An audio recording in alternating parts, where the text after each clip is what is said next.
नमस्कार दोस्तों, स्वागत है आपका हमारे चैनल वर्ल्ड ऑफ हैप्पीनेस में। दोस्तों, आज मैं ओशो के बारे में एक बहुत ही इम्पोर्टेंट बात आपको बताने वाला हूँ।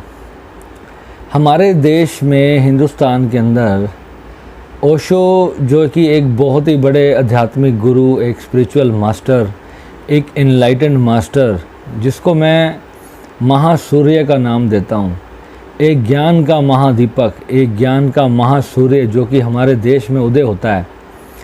और उसकी एक बुक जिसका नाम है संभोग से समाधि की ओर, जब ओशो ने भारत के अंदर देखा कि यहाँ के जो पुरुष हैं वो सेक्स को लेकर बहुत ज़्यादा जो है एक सेक्स के अंदर बहुत बुरी तरह से फंसे हुए हैं, बहुत बुरी तरह से उलझे हुए हैं, तो उन्होंने अपना एक महान वक्तव्य दिया जिसका नाम है संभोग से समाधि की ओर। तो उस समय मैं तो खैर बहुत छोटा था, शायद 1-2 साल का ही रहा हूँगा, तो मैंने सुना है कि बहुत ही हल्ला मचा था हमारे देश के अंदर, और सभी जो हमारे चाहे सनातन धर्म के लोग थे या अन्य धर्मों के लोग थे, उनको बड़ी ही आपत्ति हुई थी ओशो की इस बुक को लेकर के। और मैं ये समझता हूँ कि 90% लोगों ने ओशो की वो बुक पढ़कर नहीं देखी है। दोस्तों, उस बुक का शीर्षक है संभोग से समाधि की ओर। हमने उस बुक के अंदर जो 90% लोग हैं उन्होंने ये देखा कि उसमें संभोग शब्द है, पर उसमें जो बाद के 3 शब्द हैं संभोग से समाधि की ओर, यानी कि जो इंसान अभी संभोग में है वहाँ से समाधि की ओर जाने का रास्ता।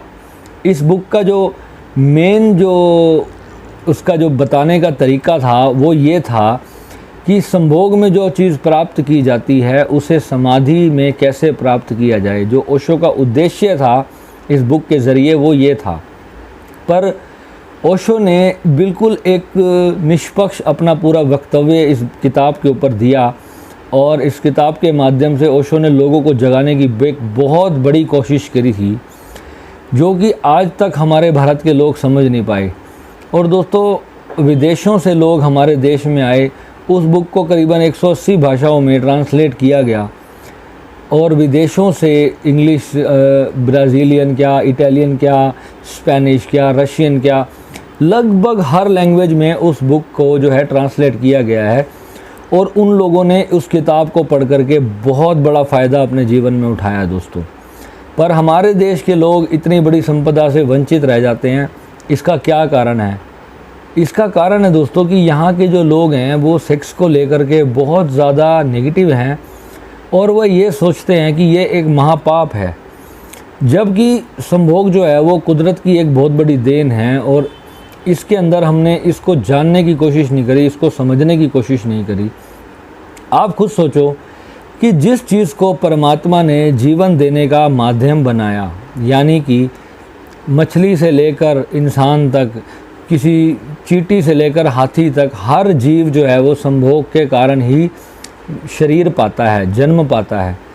तो परमात्मा ने जब पहली बार इस सृष्टि की रचना की होगी तो उन्होंने जब संभोग को जब इसका एक आधार बनाया, जैसे कि हमारे मद् भागवत में आता है कि जब मैथुनी सृष्टि की रचना ब्रह्मा जी ने की, तो उस समय जो प्रथम जो इंसान थे, जो एक पुरुष और एक स्त्री थी, तो उनको जब ब्रह्मा जी ने संभोग का ज्ञान दिया और उन्होंने कहा कि इस तरीके से जो है तुम आगे जो है अपनी सृष्टि को बनाना और इस सृष्टि को आगे धीरे धीरे चलाना। तो अगर ये कोई महापाप होता तो क्या भगवान संभोग को ही इसका ज़रिया क्यों बनाता? प्रकृति के प्रजनन का, आगे जो विस्तार होता है सृष्टि का, तो संभोग को ही इसका कारण क्यों बनाता? तो ज़रूर इसमें कहीं समझने की प्रॉब्लम है। आज आप देखते हैं कि पूरे वर्ल्ड के अंदर, इंडिया में, पाकिस्तान में और बांग्लादेश में, जिन देशों ने संभोग को पूरी तरह से गलत समझा, एक नकारात्मक चीज़ समझा, इसी देशों के अंदर ही रेप और बलात्कार जो हैं ये सबसे ज़्यादा जो हैं हमारे देश में ही होते हैं। इसका क्या वजह है? कभी आपने इसके बारे में सोचा? जबकि आबादी के लिहाज से अगर हम देखें तो हमारा देश जो है वो दुनिया के अंदर अब नंबर 1 पे आने में उसको ज़्यादा दिन नहीं है, बहुत जल्दी आबादी के अंदर नंबर 1 पे आ जाएगा। इसका कारण ये है कि यहाँ के लोग जो है वो सबसे ज़्यादा संभोग करते हैं और सबसे ज़्यादा जो है आगे बच्चे पैदा कर रहे हैं। और इसी रीज़न से हमारे देश की जो आबादी है वो बहुत ज़्यादा बढ़ती भी जा रही है, जबकि हमारे ही देश में संभोग को एक पाप की तरह देखा जाता है, एक गलत दृष्टि से देखा जाता है। वास्तव में ओशो ने जब बताया, ओशो ने इसके बारे में उस बुक का जो मैं आपको अगर सार बताऊं, वैसे तो वो बुक ऐसी है जब तक आप उस बुक को नहीं पढ़ेंगे तो आप ओशो को समझ नहीं पाएंगे कि ओशो ने एक्चुअली में क्या कहा था। ओशो ने संभोग के बारे में एक ऐसा वक्तव्य दिया है। ओशो कहते थे कि मैं सबसे बड़ा कट्टर दुश्मन हूँ संभोग जैसी चीज़ का। पर लोगों ने कहा, सोचा कि ओशो ने कहा है कि खुल्लम खुल्ला संभोग करो, आश्रमों में जो तुम्हारा मन करता है वो सब करो।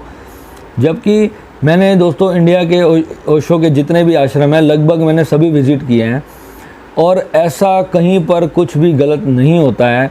और सिर्फ जो है एक बहुत बड़ा मिथ है, अगर आज आपके बच्चे अगर आपको कहें कि पापा मैं ओशो आश्रम जाना चाहता हूँ, मम्मी मैं ओशो आश्रम जाना चाहता हूँ, तो कई लोगों को ऐसा लगता है कि नहीं हमारा बच्चा जो है वो ज़रूर कहीं ना कहीं गलत रास्ते पर जाने की कोशिश कर रहा है। तो ज़्यादातर जो है माँ बाप अपने बच्चों को वहीं पर रोक देते हैं। जबकि मैंने स्वयं अपने पिताजी से एक बार इसके बारे में पूछा कि मैं कहा पापा आपने, जब आप तो उस समय यंग रहे होंगे, 15-20 साल की आपकी उम्र होगी, 25 साल की, जब ओशो अस्तित्व में आए, जब ओशो इनलाइटेंड हुए और ओशो का नाम पूरी दुनिया में हुआ, तब आपने तो सुना होगा ना इस किताब के बारे में। इस किताब के बारे में क्या कंट्रोवर्सी थी, इतना हल्ला क्यों मचा था। तो मेरे पिताजी को भी इसके बारे में पूरा ज्ञान नहीं था। मेरे पापा ने मुझे एक बात बोली जिस पर मुझे बहुत हंसी आई। तो मैंने तो वो किताब पढ़ रखी थी, तो मेरे पापा ने बताया कि उसमें ओशो को इसलिए लोग गलत समझते थे क्योंकि ओशो ने कह दिया था कि जो है ना अपनी माँ के साथ संभोग करने से परमात्मा मिलता है। मेरे हंस के मेरे पेट में इतनी दर्द हो गई, मेरे इतनी गुदगुदी छुड़ गई मेरे पेट के अंदर, मेरे को लगा मैं अपना सिर दीवार में मार लूँ, मेरे को ऐसा फील हुआ। मैंने कहा पापा किस बेवकूफ़ ने आपको ये बात बोली और कहाँ से आपने ये सुना, क्या आपने खुद वो किताब पढ़ी या आपने किसी से सुन लिया? कहते नहीं मेरे को तो किसी ने बताया था भाई ओशो ने ऐसे ऐसे कहा है। तो 90% मैंने देखा है, मैंने कई सारे लोगों से इस बारे में पूछा है, तो वो यही बताते हैं जो उस वक्त, आज जिनकी एज 50, 55, 60 के आसपास है। मेरे ऐसे कई सारे सन्यासी मित्र हैं जो मुझे आश्रम में भी मिलते हैं, तो कुछ मेरे मंदिर के मित्र हैं, मैंने उनसे भी इस बारे में जिक्र किया। कुछ जो हिंदू लोग हैं मैंने उनसे भी इस बारे में पूछा, कुछ मुसलमानों से भी मैंने इस बारे में जानकारी ली। तो उन्होंने भी मुझे यही बात कही कि यार ओशो ने तो कहा है कि सेक्स खुल्लम खुल्ला करो, ओशो एक सेक्स गुरु हैं। मैंने कहा भाई तुम महान देश के महान लोगों, मैं तुम्हारे चरणों में जो है मैं 100 बार प्रणाम करता हूँ। तो बहुत ही हंसी का विषय था। और दोस्तों जो है अगर आप उस किताब को पढ़ेंगे तो आपको पता चलेगा कि वास्तव में वो इस सृष्टि की एक सबसे बड़ी, मैं किताब का उसको दर्जा देना चाहता हूँ कि वो एक ऐसी किताब है जिसके अंदर हमें पता चलता है कि हमें अपने सेक्स एनर्जी को समझने का एक मौका, कि हम बहुत सारे हमारे देश के अंदर जो हैं ब्रह्मचर्य के बड़े बड़े सिद्ध पीठ चल रहे हैं जहाँ पर ब्रह्मचर्य में जाना सिखाया जाता है, ब्रह्मचारी बनाया जाता है बच्चों को शुरू से। पर अगर आप दोस्तों उन ब्रह्मचारियों के मनोदशा आप जानने की कोशिश करोगे ना, आपने देखा कि आसाराम बापू, बाबा राम रहीम, संत रामपाल जी और न जाने नित्यानंद, न जाने कितने बाबाओं के जो केस हैं ऐसे हमारे सामने आए हैं। क्या पता इसमें कितनी सच्चाई है, कितना झूठ है, क्या पॉलिटिक्स है, मैं इतना डीप नहीं जाना चाहता। परंतु महिलाओं ने उनके ऊपर आरोप लगाए हैं, बड़े संगीन आरोप लगाए हैं, और उन्होंने ये कहा है कि इन्होंने जो है हमारे को सेक्सुअली असॉल्ट करने की कोशिश की है। तो दोस्तों अगर एक आदमी जो है वो इतना ज़्यादा स्पिरिचुअल है, फिर उसके बाद उसको सेक्सुअली जो है इतना ज़्यादा एक्सप्लॉयटेशन करने की लेडीज़ की क्या ज़रूरत है? तो ये जो है ना एक बहुत ही गंभीर विषय है। और इसके बारे में जो ओशो ने बताया था कि मेरे पास, ओशो के पास जो है ना बहुत सारे लोग जो हैं, जो साधु सन्यासी उस समय के हुआ करते थे, जो बड़े बड़े अपने आप को बोलते थे, वे तक छुप के जो है ओशो को लेटर्स लिखते थे और ओशो को कहते थे कि मैंने आपकी बुक पढ़ी है और मैंने जो है उसको बड़ा ध्यान से समझा है। आपने सच कहा है कि मैंने जो है अपनी काम ऊर्जा को दबा लिया है, मैंने ब्रह्मचारी रहने की बहुत कोशिश करी है, पर जो है मैं हस्तमैथुन करता हूँ, पर मेरे से जो है अपनी काम एनर्जी को संभाला नहीं जा रहा। तो ऐसे इतने सारे जो ऋषि, साधु, सन्यासी जो लोग होते थे वो उस समय ओशो को लेटर्स लिख के भेजते थे। उस समय ईमेल तो था नहीं, पर ओशो को जो है अपने मन की व्यथा ज़रूर बताते थे कि हम अध्यात्म रास्ते पर जाना चाहते हैं, पर हमारे साथ जो है ये प्रॉब्लम आ रही है। अब मेरे लाखों शिष्य हैं, लाखों सन्यासी हैं, मैं उनके सामने ये बोल भी नहीं सकता कि जो है मैं अपनी काम ऊर्जा को जो है पूरी तरह से वश में नहीं कर पाया। तो दोस्तों ये मैं अगर इस वीडियो के माध्यम से अगर आपको समझाना चाहूँ कि संभोग से समाधि की ओर और उसी का इंग्लिश वर्जन है सेक्स टू स्पिरिचुअलिटी, जो ओशो की 2 मुख्य बुक्स हैं। वैसे तो ओशो की बहुत सैकड़ों बुक्स हैं, अगर आप पढ़ोगे तो मज़ा ही आ जाएगा। ज़िंदगी जो है एक ऐसा मुकाम आपका हासिल कर लेगी, ज्ञान तो आपको प्राप्त होगा ही होगा और साथ में अध्यात्म भी प्राप्त होगा और विज्ञान भी प्राप्त होगा। आपका दिमाग इतना तेज़ हो जाएगा, आपको दुनिया के बारे में, संसार के बारे में और अपने बारे में जो सीखने को मिलेगा, शायद वो दुनिया का कोई भी जो राइटर होगा वो आपको नहीं समझा पाएगा।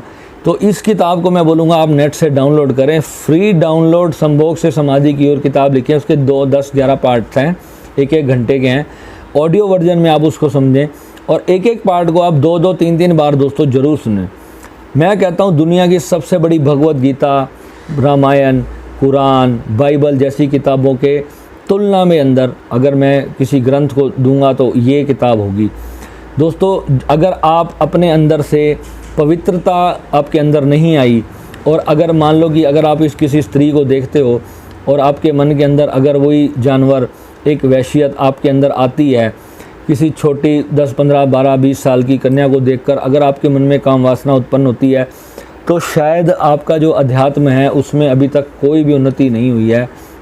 दोस्तों अंदर से इंसान सब एक हैं, मैं भी एक पुरुष हूँ, आप भी एक पुरुष हो, या अगर आप महिला भी हो, तो वासना सभी के अंदर प्राकृतिक रूप से परमात्मा ने दी है। वासना जो है एक, इसको हम ऐसा कह लें कि एक अग्नि की तरह है, उससे हम अपना घर भी जला सकते हैं और उसी अग्नि के ऊपर हम खाना भी बना सकते हैं, उसी अग्नि से हम बड़े बड़े इंजन भी चला सकते हैं।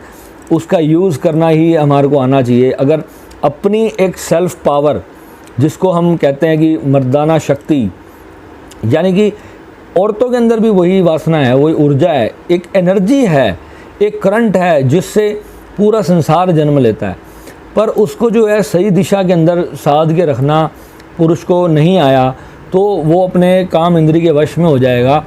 और पहली सीढ़ी जो है अध्यात्म की, हमारे जो 7 चक्र होते हैं, यानी कि मूलाधार से लेकर जो सहस्त्रार तक हमारे 7 चक्र हैं, वो सभी को पता है। लगभग आजकल जितने भी लोग मेडिटेशंस के बारे में नॉलेज रखते हैं उनको चक्रों का ज्ञान सभी को है। तो दोस्तों जो है पहली ही सीढ़ी जो है वो काम वासना है। अगर हम पहली ही सीढ़ी पे फंस जाते हैं तो उसके आगे जाने के बारे में हम शायद कल्पना भी नहीं कर सकते और मेडिटेशन का एम भी स्टार्ट नहीं होगा अगर हमें अपनी काम ऊर्जा के बारे में ही नहीं पता होगा। क्योंकि दोस्तों उसी अग्नि के ऊपर ही सब सब्जी साग बनना है। अगर वही हमारी स्टोर नहीं है हमारे अंदर तो शायद हम ध्यान के अंदर कभी नहीं उतर पाएंगे। और जो है ध्यान के अंदर भी 2 ऊर्जाएं होती हैं, एक आध्यात्मिक ऊर्जा होती है और एक भौतिक ऊर्जा होती है। ये थोड़ा गंभीर विषय है, इसके ऊपर भी मैं आपको अलग से बताता हूँ, एक वीडियो इसके ऊपर भी बनाऊँगा कि संभोग करते हुए भी ध्यान को उपलब्ध किया जा सकता है, पर उसका भी जो है ना एक तरीका होता है, उसकी भी एक साधना है अलग से, तो उसके ऊपर भी मैं एक वीडियो बनाता हूँ जल्दी। पर अभी जो मैं बात कर रहा हूँ वो सिर्फ ओशो के विषय में बात कर रहा हूँ कि जो है आज इस वीडियो के माध्यम से मैं सिर्फ यही कहना चाहता हूँ कि मेरे कहने में ना आए, आप खुद उस किताब को एक बार पढ़ें, सुने और समझें। आपको मैं शायद उस लैंग्वेज में नहीं समझा पाऊँगा जिस तरीके से ओशो ने इस बारे में बताया कि काम पर विजय किस तरीके से पाई जा सकती है। बहुत सारे हमारे शास्त्रों में लिखा है कि बड़े बड़े देवता भी काम वासना के आगे हार मान के घुटने टेक गए। उसका रीज़न सिर्फ इतना ही होता था कि ये एक ऐसी शक्ति है जिसके ऊपर जीतना शायद असंभव ही है, क्योंकि कोई भी इंसान जो है पूरी तरह से इससे मुक्त नहीं हो सकता। पर हाँ, इसका हम कुछ पार्ट अपनी अच्छी आध्यात्मिक यात्रा में अगर इस्तेमाल करना शुरू कर देते हैं तो धीरे धीरे धीरे स्टेप बाय स्टेप ये हमारे कंट्रोल में आ जाती है। और एक समय ऐसा आता है कि हम उस चीज़ से बहुत अच्छा फील करते हैं और बहुत पवित्र फील करते हैं। किसी स्त्री लड़की को देखकर जो है हमारे मन में गलत भावना नहीं आती और हमारा मन जो है एक पवित्रता की ओर बढ़ना शुरू हो जाता है। और उसके बाद जो अगला स्टेप है, फिर हम क्रोध पे नियंत्रण करते हैं, फिर धीरे धीरे ईगो, लोभ, मोह, माया, जो बहुत सारी आगे जो चीज़ें हैं, फिर धीरे धीरे स्टेप बाय स्टेप जो है हमारा उन सब से हमारी आसक्ति जो है उन सब से वो विरक्ति में बदलना शुरू होती है। तो स्टार्टिंग जो है ना वो यही है कि काम वासना को ही हमें सबसे पहले जीतना है। अगर इस स्टेप पे हम फेल हो जाते हैं तो शायद उसके आगे कुछ नहीं है। तो आप ये बुक ज़रूर पढ़ें दोस्तों, और मुझे कमेंट करके बताएं आपको कैसी लगी। तो ये किताब संभोग से समाधि की ओर, आज ही आप इसको डाउनलोड करें। आपने जितनी किताबें पढ़ी होंगी लाइफ में, मैं दावे के साथ कहता हूँ, आप इसको पढ़ने के बाद कहेंगे वाकई में यार क्या गज़ब की चीज़ है। इसको ज़रूर पढ़ें। धन्यवाद।